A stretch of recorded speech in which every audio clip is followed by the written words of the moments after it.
우리 옆에 사람하고 한번 인사 나눠보겠습니다. 우리 작년에 인사 나눴던 인사인데요. 기억하시나요? 우리 손가락 인사 한번 해볼까요? 그거부터 하지 말고 이거 해야지. 옆에 사람하고 당신이 최고입니다. 좀 감동이 있도록 좀 해야지. 최고라 그런데 그냥 다시 한번 시작. 당신이 최고입니다.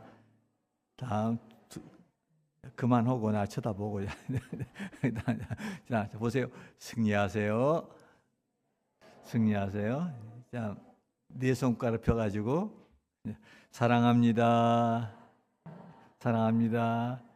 이거 한번 까딱까딱 해야 되는데 이게 헷갈린 것 같아가지고 요것만 하겠습니다. 그 다음에 자, 손 펴서 이번에는 감사합니다. 자, 네 가지를 한꺼번에 하겠습니다. 자, 준비. 옆에 사람 둘씩 시작 하죠. 시작. 당신이 최고입니다. 승리하세요. 사랑합니다. 감사합니다. 노건사님한테 변호해 보세요. 노건사님 해보시라고요. 저를 보고.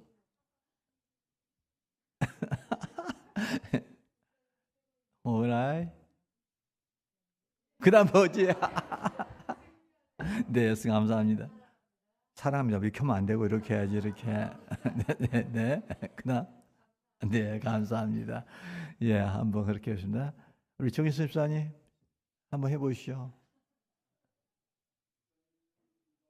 감사합니다. 감사합니다. 할렐루야. 야. 그냥 묻혀졌더니 보니까 우리 정다니 목사님이 굳이 그것을 가지고 또 끝이 보내가지고 한다 그래서 이제 다음 주부터 이제 원래 5가지를 하면서 잘 될 겁니다 했는데 여러분 그 정도는 안 될 것 같아요. 4가지 해야 이게 이빠이 데스네 될 것 같아가지고 그 정도만 하겠습니다. 자, 오늘 하나님 말씀 함께 보겠습니다. 하나님 말씀 에베소서 5장 15절에서 21절까지인데 말씀 가운데 한번 띄워보실래요? 18절만 볼 수 있나요? 오케이. 자, 18절 말씀만 보겠습니다. 이 본문은 돌아오는 주일날 동일한 본문이에요. 근데 관점이 달리 설교를 하겠습니다. 오늘 18절 말씀 우리가 한 목소리로 크게 함께 우리가 봉독하겠습니다. 함께 봉독할까요? 시작. 술 취하지 말라. 이는 방탕한 것이니 오직 성령으로 충만함을 받으라. 다시 한번 시작. 술 취하지 말라. 이는 방탕한 것이니 오직 성령으로 충만함을 받으라. 아멘. 자, 오늘 말씀의 제목은 확증된 믿음의 삶을 위해 성령 충만하라. 따라해 봅시다. 확증된 믿음의 삶을 위해 성령 충만하라. 올해표가 뭐예요? 함께 볼까요? 시작. 내 믿음을 확증하라. 자, 이 메시지에 대해서 한 2달 가까이 계속적으로 강조하면서 분야별로 좀 말씀을 나눠보려 합니다. 그러니까 우리가 이 확증된 믿음의 삶을 살기 위해서 가장 근본이 뭐냐면 기초가 이 성령 충만이에요. 성령 충만. 성령 충만을 하게 될 때 우리가 여기 나와 있는 7대 확증의 삶을 살아낼 수가 있거든요. 그 부분에 있어서 오늘 가장 원초적이고 근본적인 이 확증된 믿음의 삶을 살기 위해서 성령 충만에 대해서 함께 생각해 보려고 합니다. 여러분 어떻습니까? 여러분 하나님께서 여러분이 나타나셨어요. 나타나셔서 하나님께서 이렇게 여러분이 질문합니다. 평생 너에게 있어서 꼭 필요한 것이 있다 한다면 한 가지만 말해보라. 이렇게 하나님께서 여러분에게 말씀하시면 여러분 어떤 것을 구하고 싶습니까? 평생 동안 우리에게 있어야 할 평생 가장 여러분이 가치 있고 소중히 여기는 것, 그것이 무엇이라고 생각하십니까? 생각하셨어요? 예, 그게 뭘까요? 각 사람이 다를 겁니다만 하나님 저는 성령 충만하기를 원합니다. 이렇게 하나님 앞에 요구할 것 같아요. 왜냐하면 제가 하나님 앞에서 한 사람으로 사는 것이나 또 목회를 하는 데 있어서 이 성령 충만이라고 하는 것은 저에게서 절대적인 것이기 때문입니다. 성령 충만한 삶이라고 하는 것은 여러분 이 성령 충만은 외적인 증거와 내적인 하나의 또한 증거로 나타날 수 있습니다. 나중에 기회가 되어지면 이렇게 성령론에 대해서 할 기회가 있으면 한번 해보고 싶은데, 몇 년 전에 참 오래됩니다만 이 성령에 관계된 설교를 제가 보니까 한 50여 번 했던 것 같아요. 금요일마다 한 해 동안은. 그런데 이제 성령뿐 아니라 성령의 구체적인 열매, 은사적인 것들을 좀 다뤄보고 싶은 생각이 있는데, 그것들은 준비가 되어 있는데 어느 때 할 기회가 있겠나 하는 생각이 봅니다. 어쩌면은 그냥 못하고 은퇴하는 거 아닌가 이런 생각을 해봅니다.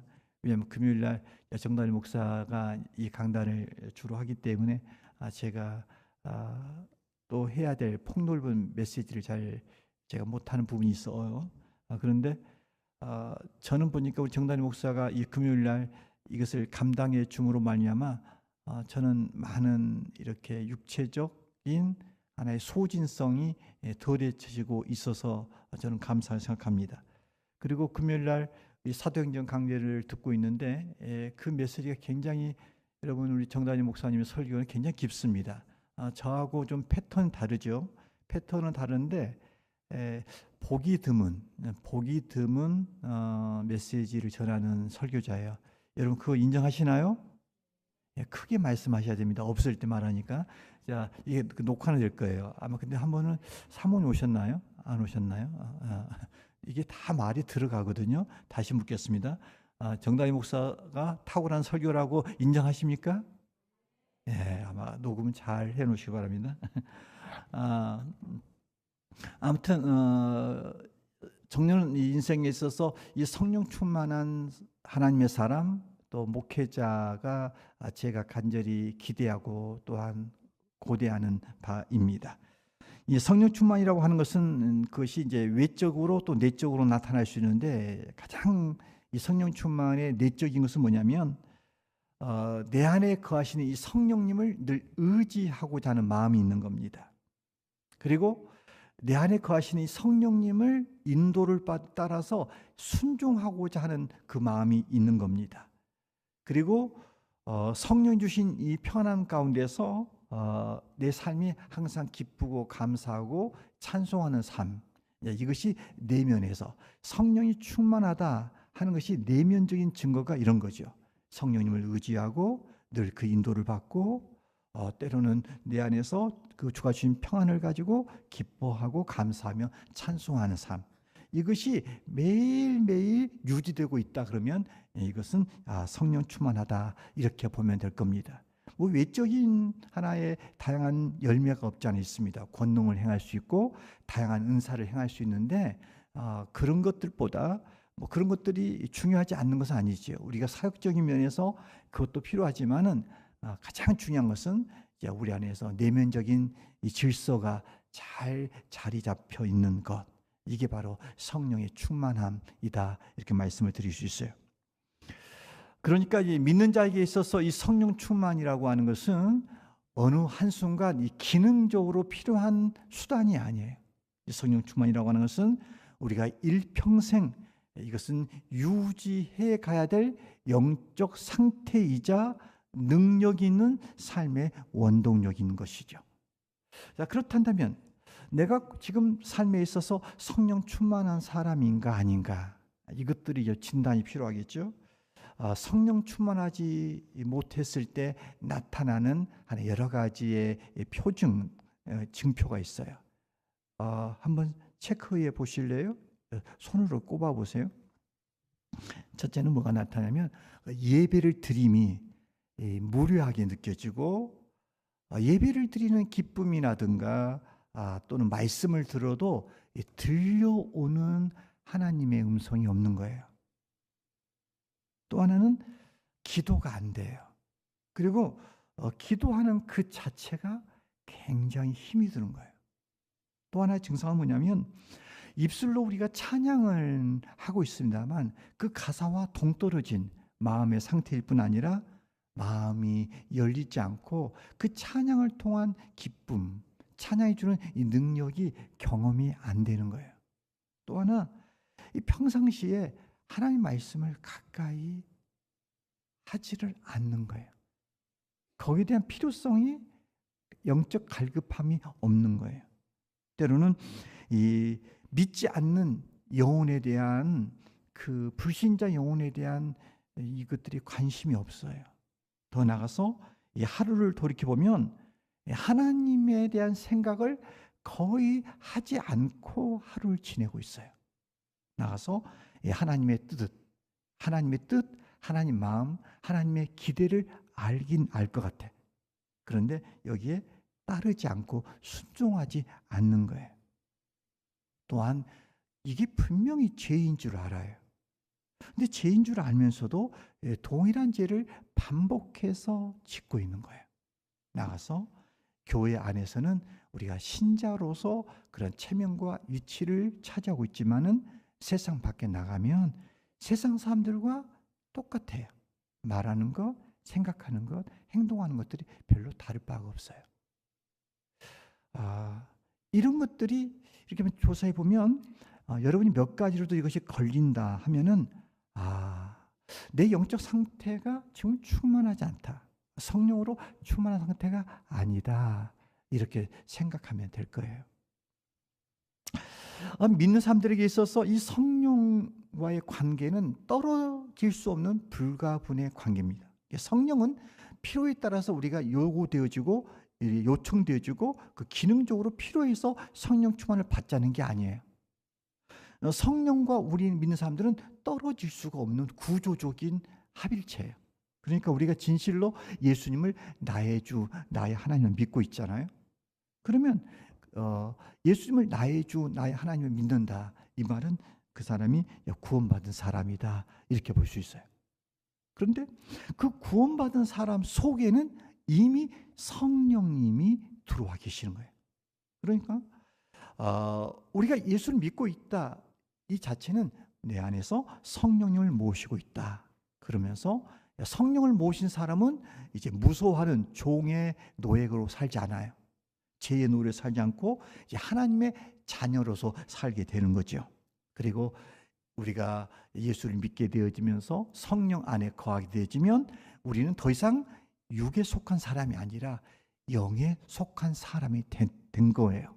다시 말하면 성령의 사람이 된 것이죠. 사도 바울의 고백처럼 나는 그리스도와 함께 십자가에서 이미 나는 죽었고 이제 내가 산 것은 내 안에 그리스도께서 사신 것이다 라고 고백을 하며 사는 사람이 곧 예수님을 믿는 사람들이에요. 한마디 말하면 이 믿는 사람이라고 하는 것은 어떤 사람이냐면 성령이 이끄시는 대로 살아가는 사람, 이게 바로 믿는 사람이고 이게 성령의 사람인 겁니다. 믿는 사람이 이 성령님과 함께 동행한다고 하는 이것은 특별한 게 아니에요. 이건 너무나 자연스러운 것이죠. 그렇기 때문에 믿는 사람들은 이 성령으로 말미암아 이렇게 살아가야 되고 성령으로 충만한 삶을 살아가야 되는 거죠. 그러면 구체적으로 우리가 성령으로 충만하다, 성령으로 충만한 삶을 살고 있다라고 했을 때 어떤 삶을 살아내게 되냐면 사도행전 2장 41절에서 47절에 보면 성령 충만했던 초대교회 사람들의 특성이 나와요. 어떤 특성일까요? 함께 말씀을 읽어볼까요? 함께 읽습니다.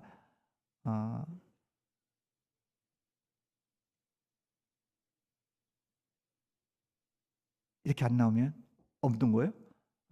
말씀을 제가 안 드렸나요? 그러면 여러분 성경책을 펴보세요. 네, 사도행전 2장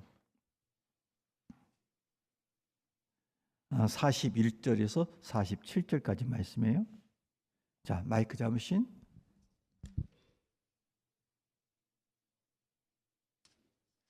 자, 하나님 말씀 함께 우리 읽어볼까요? 함께 읽습니다. 시작. 그 말을 받은 사람들은 세를 받으며 이날에 좀 신도의 세게 수가 읽으세요. 3,000이나 더하더라. 그들이 사도의 가르침을 받아 서로 교제하고 떡을 떼며 오로지 기도하기를 힘쓰니라. 네. 자, 다시 읽겠습니다. 제가 47절까지 읽기로 했죠. 자, 41절부터 47절까지 시작. 그 말을 받는 사람들은 세리를 받으며 이날에 세인도의 수가 3천이나 더하더라. 그들이 사도의 가르침을 받아 서로 교제하며 떡을 떼며 오로지 기도하기를 힘쓰니라.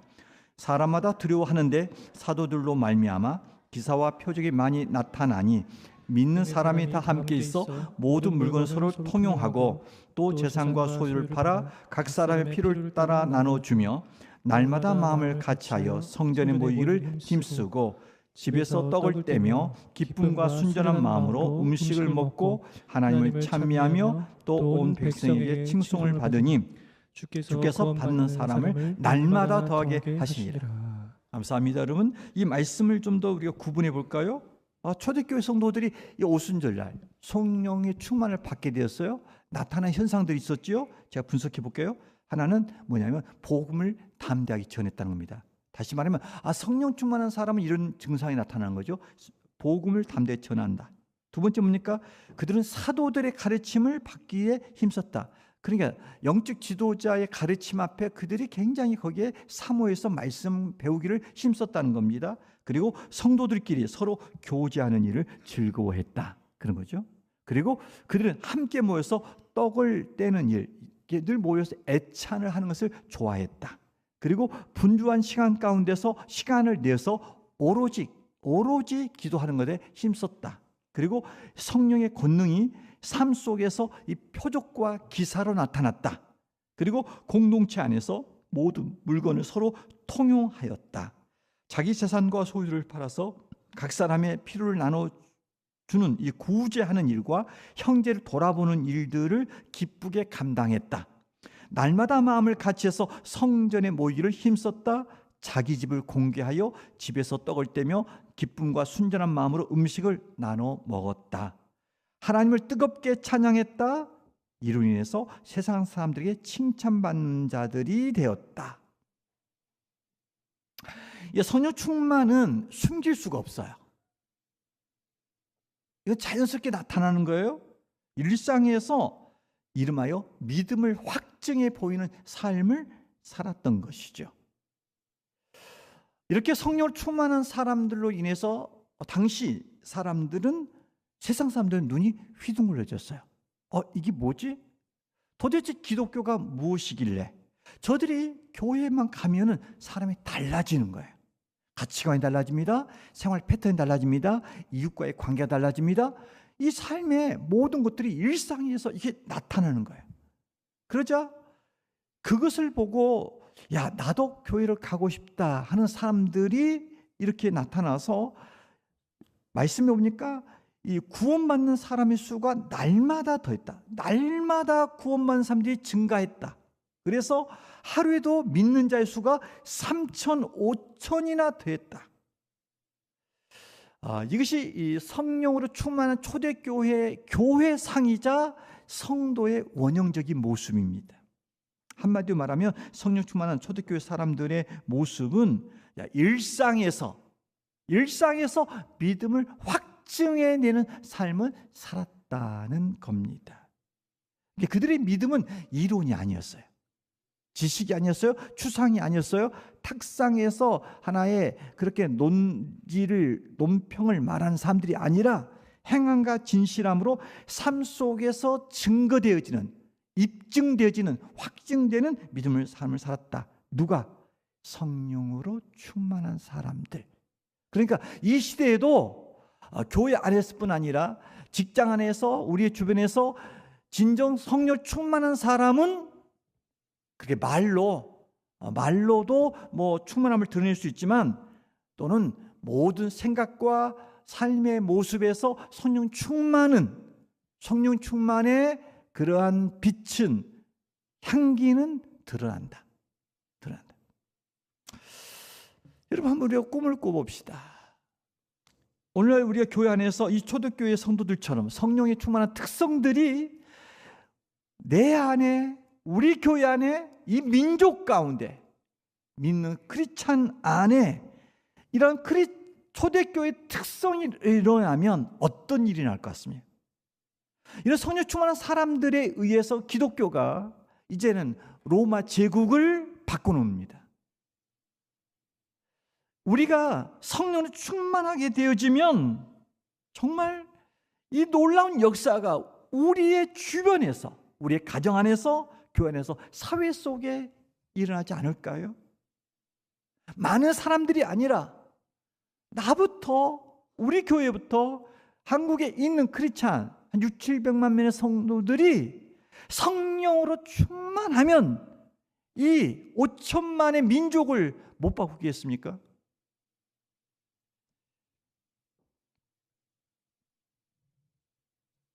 비록 우리의 삶에 소유가 적고 배운 것이 부족하고 연약한 육체를 가지고 있다 손치더라도 우리가 주님 앞에 붙잡힌 바 된, 성령의 붙잡힌 바 된, 성령의 인도하심 따라, 성령의 가르침에 따라, 성령의 이끄심에 따라 우리가 살게 되면 우리가 속한 이 세상이 얼마나 밝아지겠습니까?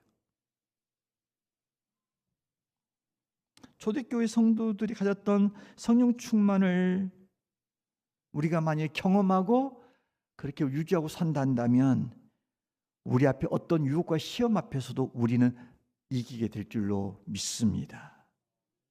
정말 우리가 성령 충만해서 성령의 능력을 덧입혀 살아가면 우리는 늘 실수와 실패와 넘어짐에 대한 이런 회개의 이런 그런 것들을 가지고 와서 주 앞에 기글을 못 피는 삶이 아니라 성령 충만한 삶을 살게 되면 우리의 삶에서 승리의 계가를 가지고 늘 주 앞에서 늘 자랑스럽게 감사하며 찬양하며 그렇게 살지 않겠습니까?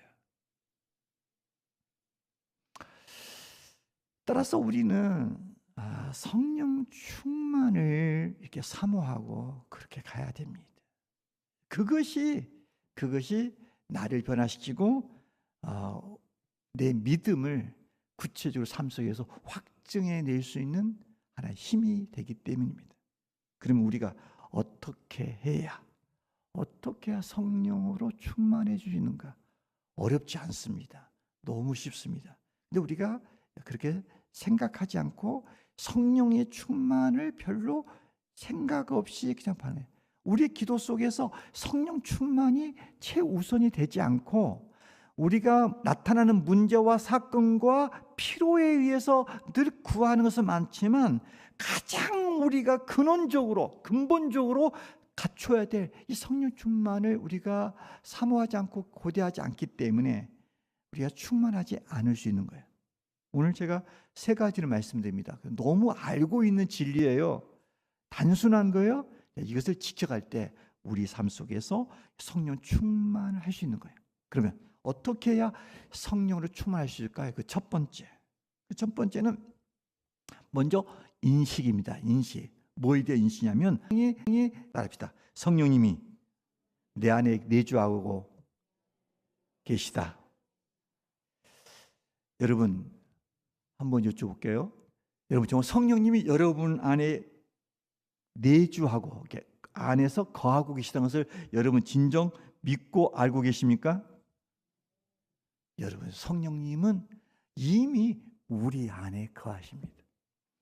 근데 성령 받으라 이렇게 말하면 뭐 우리가 아무것도 성령 없는데 그때서 뭔가를 요청해서 내 안에서 체험을 하고자 그렇게 생각할 필요는 없어요. 이 성령은 이미 믿는 자의 속에 들어와 계신 거예요. 우리 속에. 이 성령님은 이 창세 전부터 삼위 하나님, 성령 하나님으로 계셨던 분이시죠. 그런데 이제 이 천지창조가 되어지고 이제 구약의 역사가 됐을 때 이 구약에서도 성령님은 존재하셨던 거예요. 그런데 구약의 성령님은 항상 제한적이었어요. 그분의 활동이 제한적이었다. 그러니까 특별한 상황 속에서 특별한 사람에게만 성령이 임해서 그 사람을 사로잡아서 도구와 하나님 목적으로 쓰였던 거예요. 그래서 이 모세와 같은 사람, 여호수아 같은 사람, 삼손이나 기드온, 사사 이렇게 다윗 같은 사람들에게 보면 그들에게 성령이 임하였다. 그들에게 기름 부음이 임하였다. 그의 영이 임하였다. 이런 표현으로서 특정한 사람들, 주의 역사를 이루는 사람들에게 특정하게 임했어요. 구약에는 이 성령 역사가 제한적이었어요. 이러던 성령이 예수 그리스도의 십자가 사건 이후에 이제 그 오순절 날이 이르렀을 때에 성령이 구체적으로 이 역사 가운데 사람들의 눈에 보이도록 이렇게 임하게 됩니다. 그게 사도행전 2장에 나타난 사건이죠. 그때 보면 불처럼 바람처럼 실질적으로 나타나요. 지금은 성령이 우리가 뭐 불 같은 성령, 뭐 바람 같은 뭐 성령 이렇게 말을 은유적으로 말합니다만 그렇게 우리가 뭐 뜨겁게 막 역사하고 뭐 바람처럼 슈 이렇게 나타나지 않아요. 나도 옛날에 그렇게 해본 적이 있어요. 제가 뭐냐면 제가 옛날에 전도사 때 이게 신현균 목사님 아시나요? 신현준?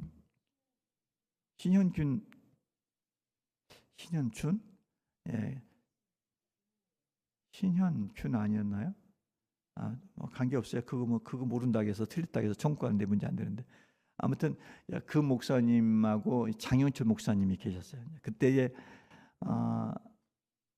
제가 한때는 순복음에서 한 2년 있었거든요. 처음 예수 믿을 때. 공부는 제가 장로를 했는데 처음 예수 믿을 때 제가 오순절 기통이 있었어요. 그때 저는 참 오순절 계통에 잘 있었다고 생각이 됩니다. 그때 있으면서 저는 사실 기도를 배웠던 거죠. 금식을 배웠던 거고 성령 역사와 다양한 것들을 제가 경험을 하게 됐던 거죠.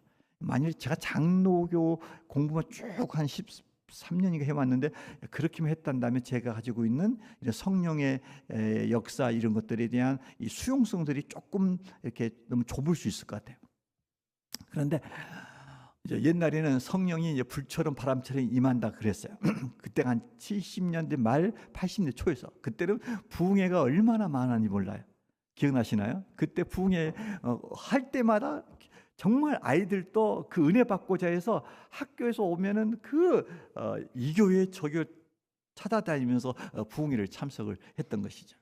그런데 한 번은 제가 이제 신현준 맞는 것 같은데 아니야. 그분 밑에서 제가 좀 약간 있었어요. 근데 그분 저한테 찬송가를 인도하래요.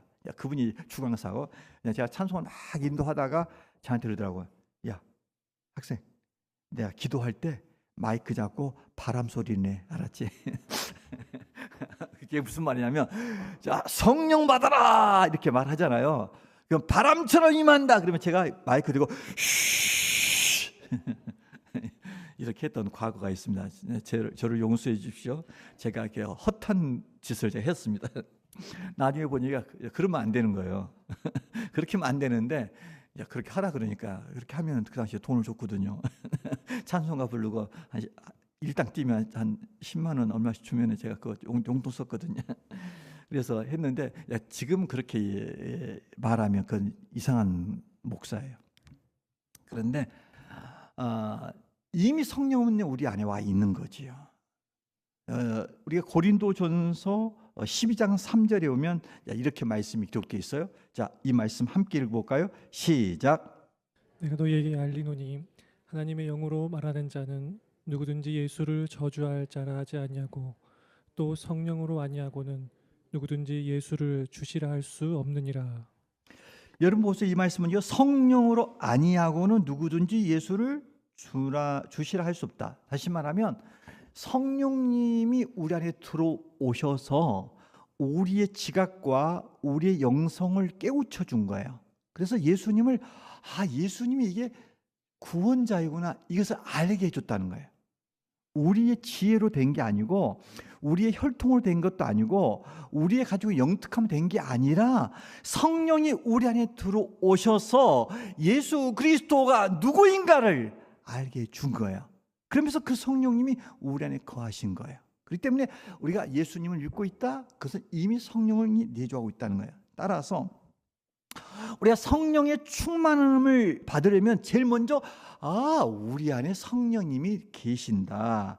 다시 말하면 성령님과 나와는 밀접한 관계에 있다. 떨어질 수 없는 관계라는 것을 우리가 인정해야 되는 거죠. 왜요? 우리가 성령님이 내 안에 계시다. 이것을 우리가 인식하고 인정하고 알게 될 때 우리는 어떻게 성령님을 생활 속에서 그분을 우리가 이렇게 환영하고 의지하냐면 이런 겁니다. 성령님, 내 안에 거하심을 감사합니다. 성령님, 나를 좀 도와주실래요? 나를 좀 충만케 하실래요? 나를 인도해 주세요. 나에게 지혜를 주세요라고 우리 안에 계신 성령님을 늘 뭡니까? 인격적으로 그분을 초청하고 환영하고 모셔드리고 그분을 늘 생활 속에서 이렇게 교제를 하는 거예요. 성령 충만이라는 것이 뭐라겠죠?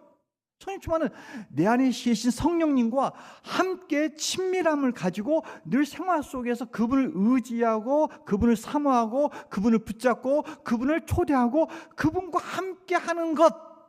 그래서 그분의 생각과 그분의 의지와 그분의 뜻하신 말을 내 삶 속에서 늘 이루어내는 것, 이게 성령 충만이거든요. 그러니까 뭘 성령을 달라고 해서 그렇게 구하는 게 아니라 이미 들어와 있는 성령님을 늘 인정하는 거예요.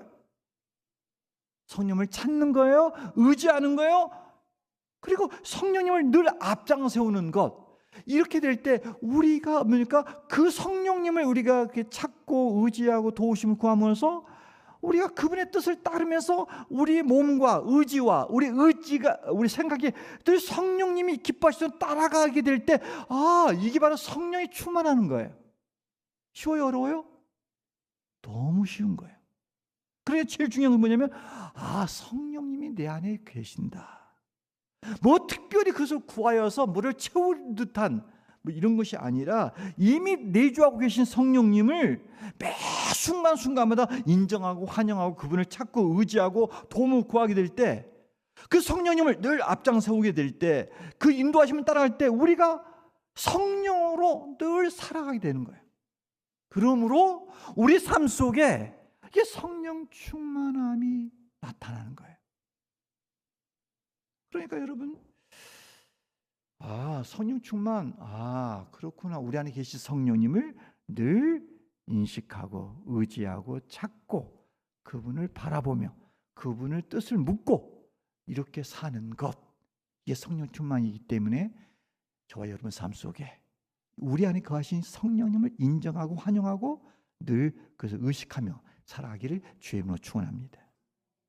또 하나, 그런데 이 성령 충만은 오늘 말씀에 보면 두 번째 뭐냐면 이게 주님의 명령이라는 거예요. 주님의 명령. 그렇기 때문에 주님의 명령이기 때문에 우리가 그 명령을 받들어서 우리가 성령 충만하고자 힘써야 된다는 겁니다. 오늘 말씀 18절 말씀은 이렇게 말하고 있죠. 술 취하지 말라. 이는 방탕한 것이니 오직 성령으로 충만함을 받으라. 명령입니다. 오직 성령 충만을 받으라.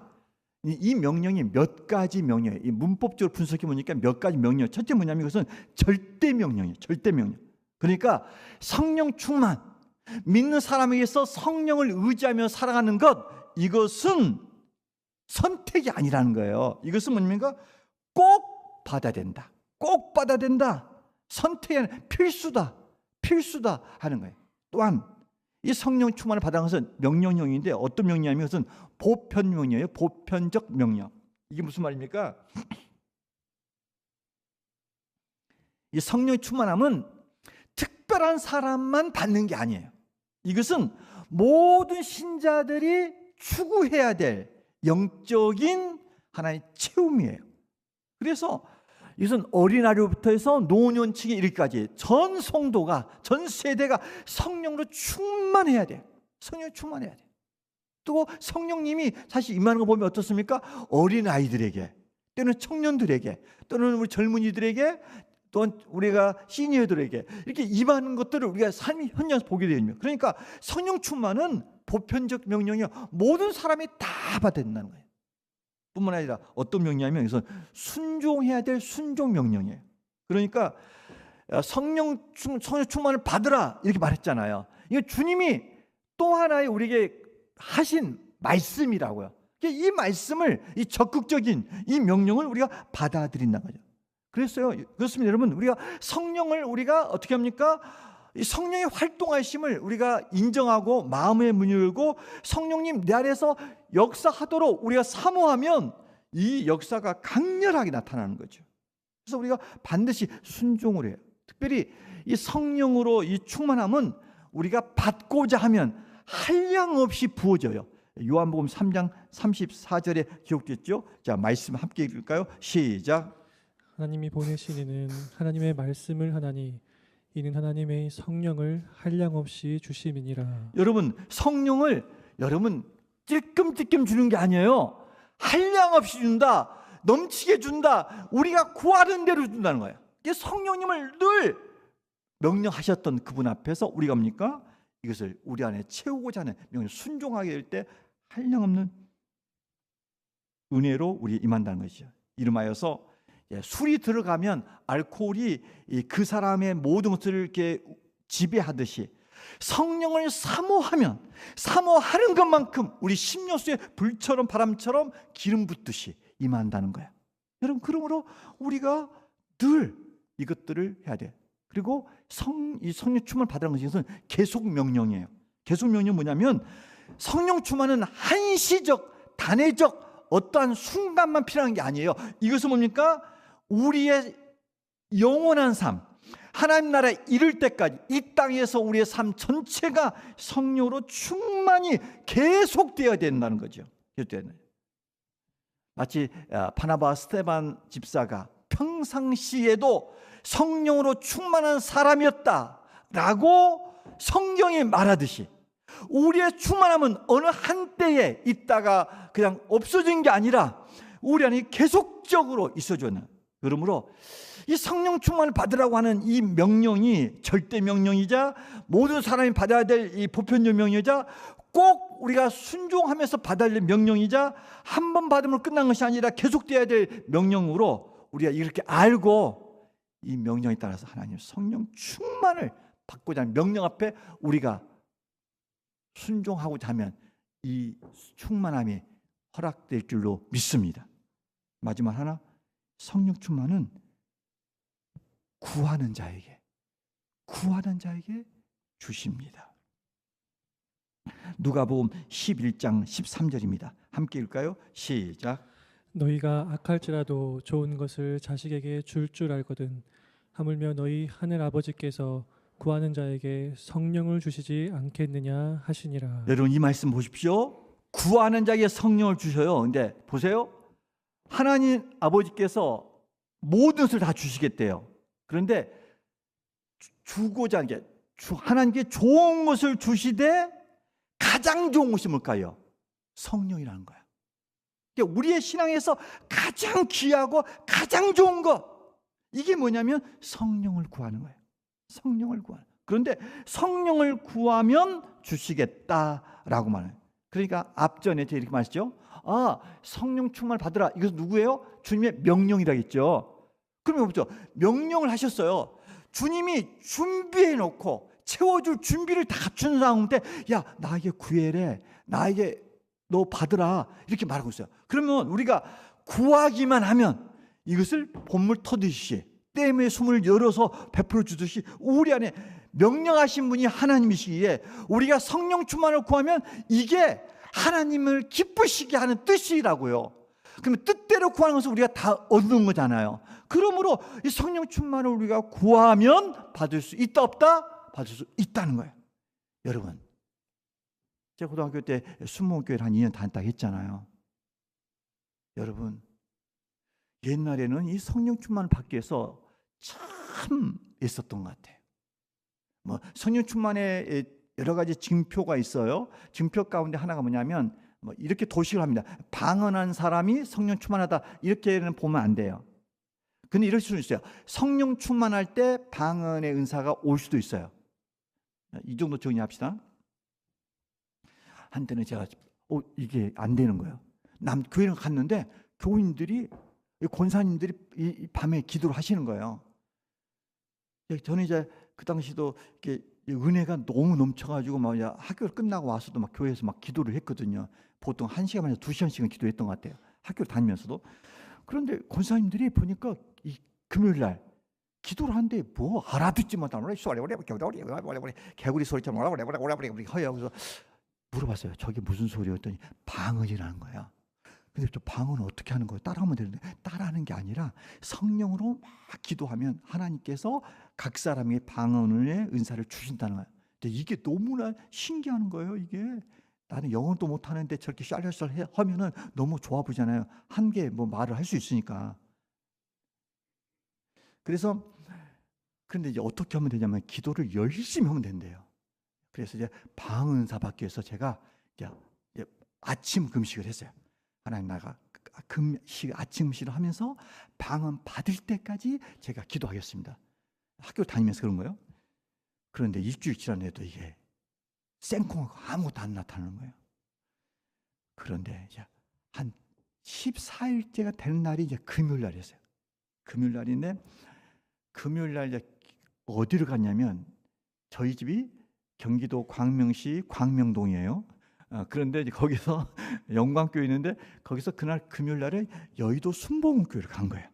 이게 방학 동안인지 뭔지 모르겠어요. 아무튼 여의도 순복음교회 갔더니 그때 거기는 순복음교회는 이게 기도하는 사람들이 엄청 났거든요. 바글바글했어요. 그래서 어느 성령이 왔더니 그렇게 많은 사람들이 기도를 하는 거예요. 그래서 오늘 이제 14일째예요. 근데 목적이 뭘까요?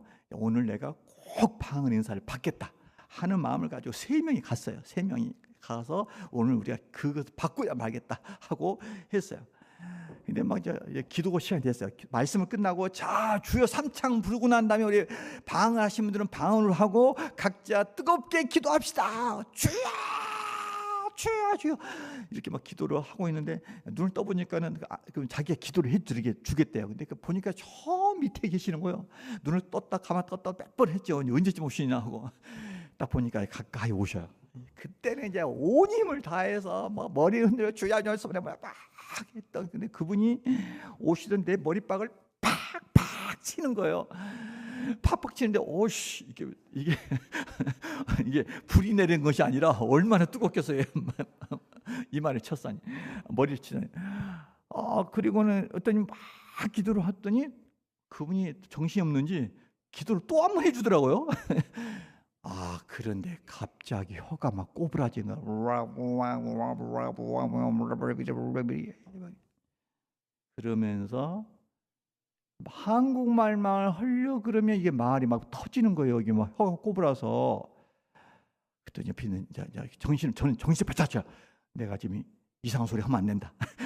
이상한 소리 하면 안 되고 정신 바짝 차리고 이제 기도를 다시 해야 돼요. 한국말 하나님 아버지 이렇게 했는데 꼬이는 거예요. 또 옆에 있는 이제 함께 갔던 하나의 여자 한 분하고 한 남자 한 분. 이분들은 한 분은 목사가 됐어요. 한 분은 이제 그 사람들 전도사를 해보려고 했는데 하나님이 너는 전도하지 말라고 맨 해서 이 사람 신학교 안 간 사람이 있었는데 그 사람이 나한테 형 방언 은사 받았나 봐. 그때 뭔 방언 은사 받냐 내가 참 웃기잖아요. 그렇게 방언 은사 달라고 기도하고 여의도 순복음교회 가서까지 하는데도 그 소리가 나타난다는데 말로는 야 나 같은 사람이 뭔 방언 은사 받겠냐라고 했던 거예요. 그리고 그냥 돌아오다가 아무튼 거기서 철야를 하다가 어떻게 해가지고 이제 광명시인의 본교회로 와서 이제 새벽 예배를 드리려고 딱 앉아서 기도를 하는데 이게 터지는 거야. 근데 혀를 주체를 못하는 거야. 와 소리가 얼마나 컸던지 한 거리 한 50m 밑 있는 거기 교회 어기서부터 누군가 하나가 막 샬라샬라 하고 있더래. 그때 한참 오더니 저한테 등짝을 팍 때리면서 절제. 그러더라고. 알고 봤더니 어느 그 목사님의 그 어머니가 하도 제가 이제 주체를 못하니까 이제 때리면서 절제하라고 해서 제가 수건으로 그냥 입을 그냥 틀어막고 했던 그런 역사가 있어요. 제가 무슨 말씀을 드리고 싶냐면 성령을 위하여 기도하면 이게 역사가 되더라 이 말이에요. 역사가 돼야 돼. 그래서 오늘 우리가 이제 기억해야 할 것은 이 성령 충만이 하나님의 온전하신 기쁨이다. 그래서 정말 초대교회 성도들이 너희가 예루살렘을 떠나지 말고 아버지께서 약속하신 성령을 기다리라, 이 말씀을 붙잡고 그들이 그 말씀 붙잡고 구함을 통해서 하나님이 성령을 보내주었듯이 오늘 우리도 이렇게 성령을 구하게 될 때 충만하게 임할 줄로 믿습니다. 여러분, 정리합니다. 이 성령 충만하지 않는 것은 영적인 삶의 심각한 문제입니다. 우리 안에 거하신 성령님이 계시는데 이분이 내 삶을 주도하도록 모든 것들을 이양하고 내 맡기지 않는 삶은 우리가 성령의 사람이 아니라 육신에 속한 사람으로 머물러 있는 거예요. 육신에 머물러 있는 삶을 가지고는 우리 삶 속에 믿음의 확증을 나타낼 수가 없어요. 오직 성령으로 충만할 때만이 내 신앙의 열매, 확증이 나타날 수 있는 겁니다. 아무쪼록 올 한 해 여러분, 정말 여러분이 믿음 안에 있는가? 여러분 자신을 시험하고 여러분 자신을 하나님 앞에서 확증하기를 원하십니까? 그렇다면 뭘 해야 되겠습니까? 성령 충만을 받아야 될 줄로 믿습니다. 아무쪼록 오늘 말씀 기억하시면서 충만한 삶이 되기를 주의 이름으로 축원합니다.